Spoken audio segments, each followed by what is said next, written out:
I didn't know I was being hunted until it was too late. One minute, I'm driving with my daughter. The next, a truck is blocking the road. And when it finally moves, that's when the nightmare starts, because that same truck begins following us.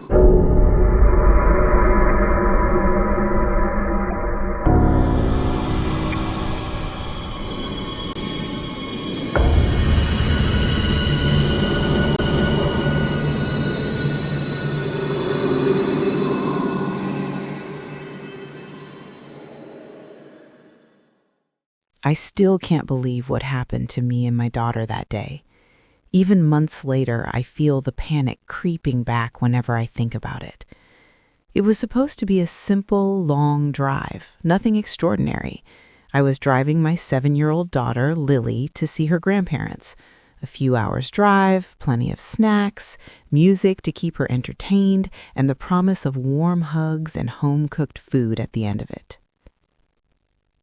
We had just left a small town, the sun low in the afternoon sky, when I noticed a truck parked in the middle of the road ahead.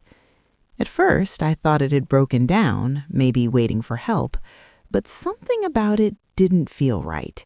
It wasn't flashing hazard lights, it wasn't moving, it was just stopped, solid, immovable.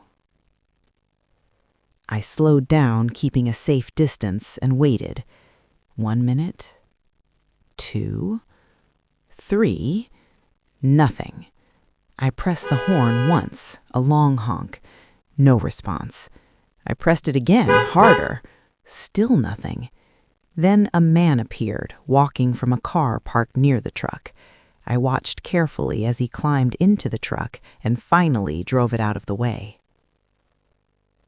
I let out a long breath, my hands tightening on the steering wheel, and quickly drove past, still honking and shaking. Lily looked up from her tablet, puzzled. "Mom, why are you honking?" she asked. "Nothing, sweetie," I said, forcing a smile. "Just someone was in the way." But my stomach twisted. A cold feeling crept from my chest down to my stomach. I couldn't shake it. Something had shifted. The world felt less safe. 5 minutes later, I noticed movement in the rearview mirror. My stomach dropped. The same truck, same men, driving behind me, keeping pace. I gripped the wheel tighter. My heart started pounding. Each beat felt louder than the last. What should I do? Pull over? Speed away? I couldn't let Lily see my panic. She was too young, too trusting. I told myself to stay calm, to think rationally. But my mind screamed, "You're being followed. They're watching. They could do anything." Something had shifted. The world felt less safe. Every little sound in the car became amplified. The ticking of the turn signal, the hum of the engine, Lily shifting in her seat. I glanced at her briefly. She was quietly watching a cartoon, oblivious to the danger. That innocence made me want to scream, with frustration, fear, and helplessness all at once. I tried not to panic. I tried to focus on the road, but every twist and turn, every shadow, every truck that appeared behind me made my heart race. I remembered something I read once. In moments like this, your brain will overanalyze everything. I was analyzing everything. Every car that passed, every slight movement of the truck, every blink of the sun reflecting off their windshield. I thought about honking again, about calling the police, but my hands were shaking. What if that drew attention? What if honking made them angrier? For the first time in my life, I felt trapped on a road that should have felt open and free, exposed, vulnerable, hunted. I realized how quickly life can shift from normal to terrifying. 5 minutes ago, I had been thinking about snacks and music. Now, all I could think about was survival. My mind raced with worst-case scenarios. What if I had taken a different exit? Would they have followed still? What if they knew the route to my daughter's grandparents' house? I started taking small detours, exits I wouldn't normally take, trying to shake them, trying to lose them without being obvious. But no matter what I did, they stayed there, in my mirror, watching, waiting, menacing. The open road that had once felt liberating now felt like a trap. Every car, every shadow, every movement became a threat. I avoided honking. I avoided drawing attention. I avoided glancing back too often, though my mind screamed to see if they were still there.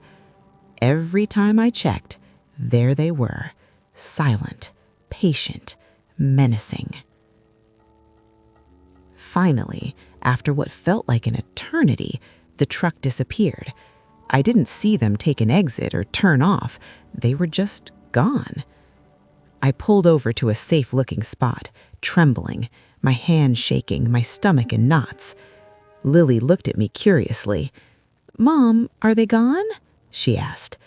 "Yes, sweetie," I whispered, but I didn't really believe it. Even after they were gone, I couldn't shake the fear.